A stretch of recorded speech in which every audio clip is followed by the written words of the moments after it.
J'ai été souvent critique par rapport aux aspects sociaux du supramental, comme de raison. Ce qui dépasse est plus visible que ce qui est ajusté, puis ce qui dépasse va tout le temps pogner plus. Hein? Une guerre totale à tous les niveaux, dans le fond. Mais là, l'affaire, c'est pas de participer à une guerre, c'est de la constater, justement, pour pas être pris dedans.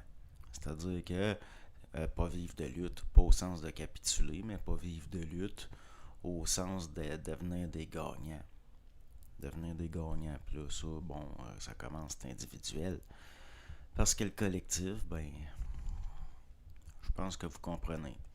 La plupart des gens qui œuvrent là-dedans, c'est du bon monde. Quand j'ai dit à Marc de la Salle que j'allais parler, il m'a conseillé d'attendre un peu. J'ai attendu un an. Je suis allé un soir clair, un soir que le temps était clair, dans un parc boisé où il y avait un grand pin. Dans le tronc de cet arbre-là, à sa base, il y avait un gros trou, laissé depuis longtemps par une branche qui était plus là. J'avais déjà plus de 20 ans d'expérience avec certains phénomènes, puis je savais que un grand conifère pouvait me servir d'antenne, si on peut dire, pour amplifier mes ondes cérébrales. Je me suis adossé. Je me suis adossé à l'arbre en me mettant la tête dans le trou. Puis, dans mon mental, j'ai parlé à quelqu'un. Quelqu'un que vous connaissez. Ou j'ai plus parlé à son double, si vous voulez. J'ai dit, on va travailler ensemble. Je suis pas en train de vous dire de faire des affaires de même. C'est pas du tout ce que je suis en train de dire. Ce que je suis en train de vous dire, c'est que j'étais à un point où j'arrivais plus à accepter que l'invisible nous serve pas puis qu'il nous desserve tout le temps. Puis que volontairement, j'ai décidé d'émettre, pas juste être un réceptacle. Donc, j'ai dit on va travailler ensemble. J'avais pas juste la vibration de parler, j'avais de la polarité émotionnelle aussi.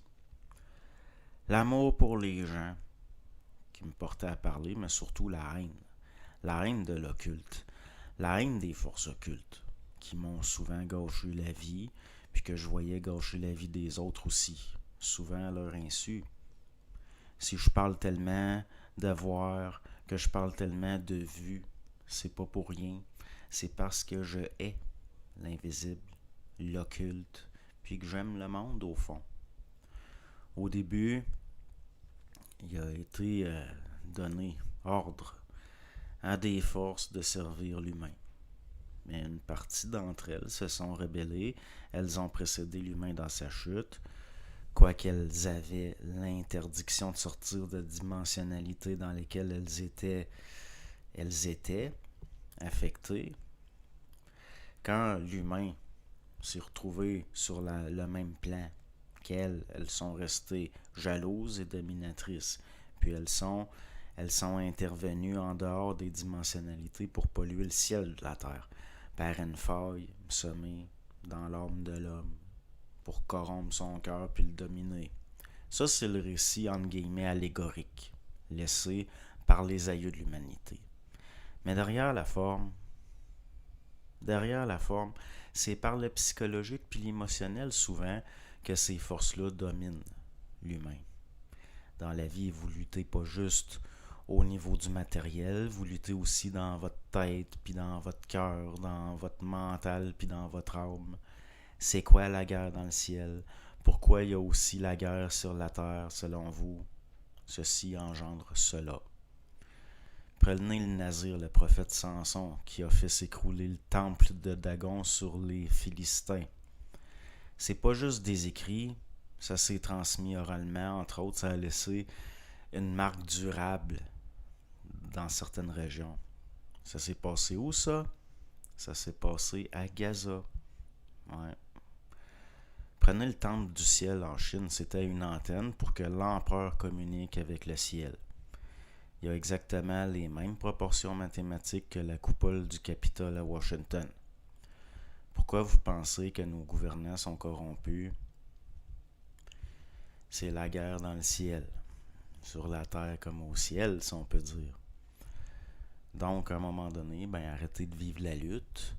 C'est pas de capituler, au contraire, parce que là, c'est d'accepter d'être dominé par des forces qui cherchent rien que ça. Donc, c'est de devenir gagnant.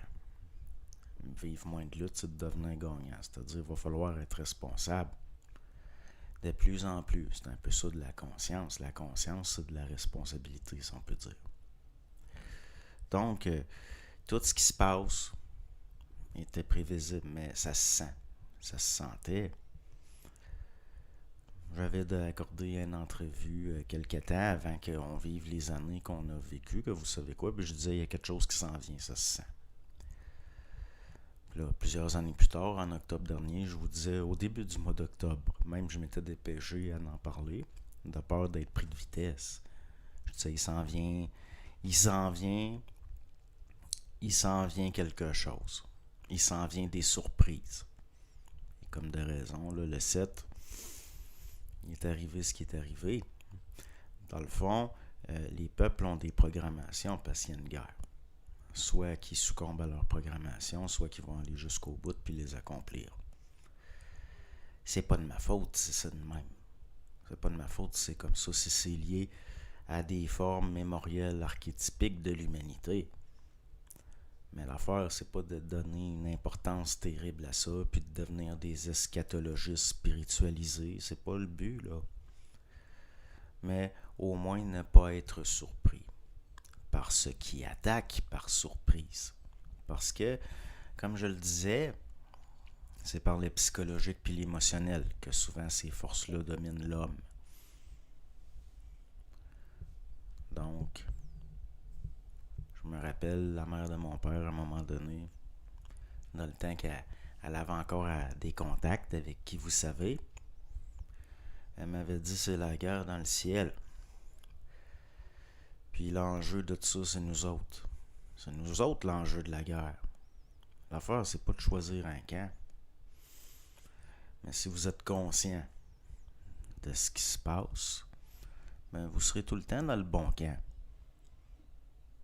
C'est quoi l'enjeu? Qu'est-ce qui nous est dit par ce que j'appelle les récits entre guillemets allégoriques laissés par les aïeux de l'humanité? L'enjeu de cette guerre-là, ça a tout le temps été quoi? Les armes.